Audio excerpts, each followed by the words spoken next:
Thanks everyone. Okay, I guess it's just an open floor, so if anyone has a question, just pop your hand up and I'll do my best to answer. Yep, down the front.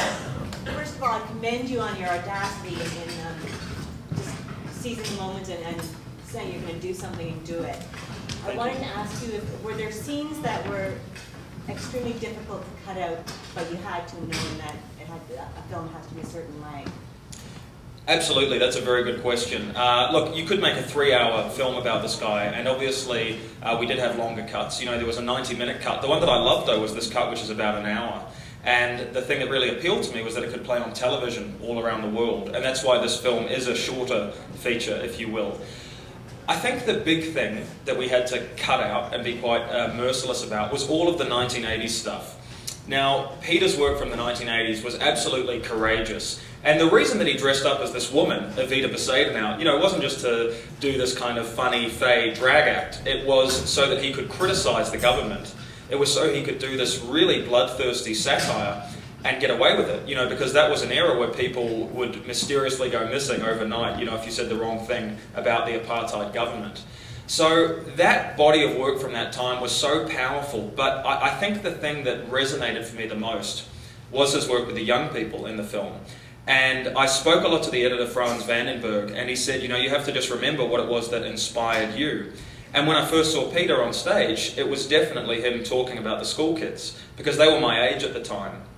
You know, so finally, seeing his work at the Sydney Opera House and hearing him speak about that, I could understand what had kind of been this metaphysical, abstract problem previously, which is, you know, the problem in Africa, you know, quote unquote, which is just so huge and so enormous that if you're a 15-year-old boy from Australia, you can't really get your head around it.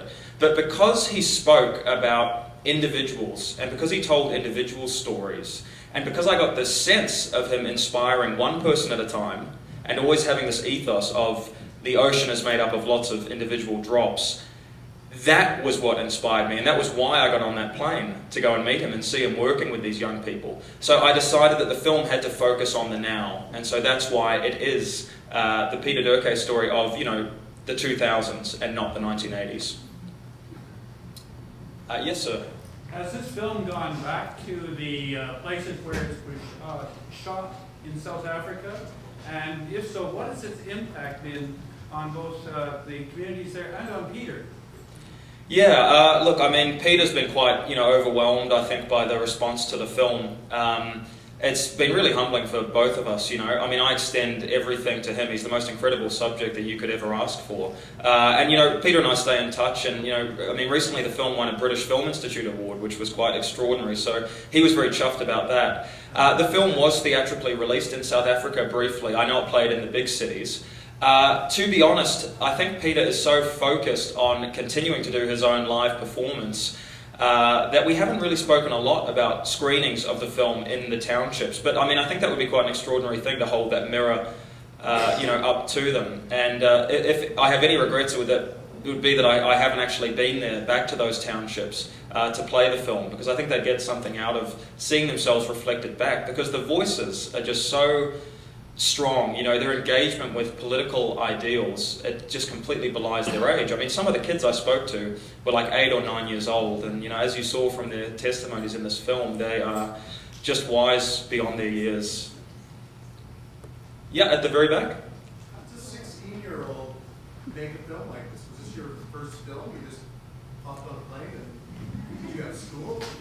Yeah, no, I started making this film in high school, and believe me, I really made every single mistake you could possibly make, and some of them are still in the film, you know. I mean, this is a film that's from the heart, and it's a film that is all about, I guess, the intimacy and rapport that I, you know, developed with Peter, and, you know, I mean, filmmaking is about trust.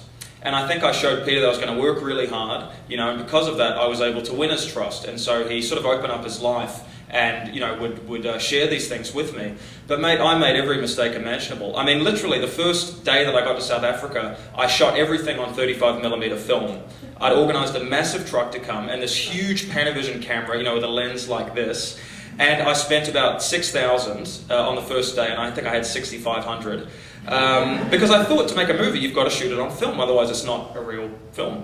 Obviously, I started shooting digital and could get a lot more content. So Mate, you know, filmmaking is all about perseverance, you know. At the end of the day, that's really what it is, and I guess I just backed myself and stuck at it. You know, it took several years to make this film, but every day and every night I just believed that I'd get there, and, you know, I even visualised, you know, being able to travel around the world and share it with people. So it's quite a dream, you know, to be here in Toronto tonight and, you know, share it with you guys, to say the least.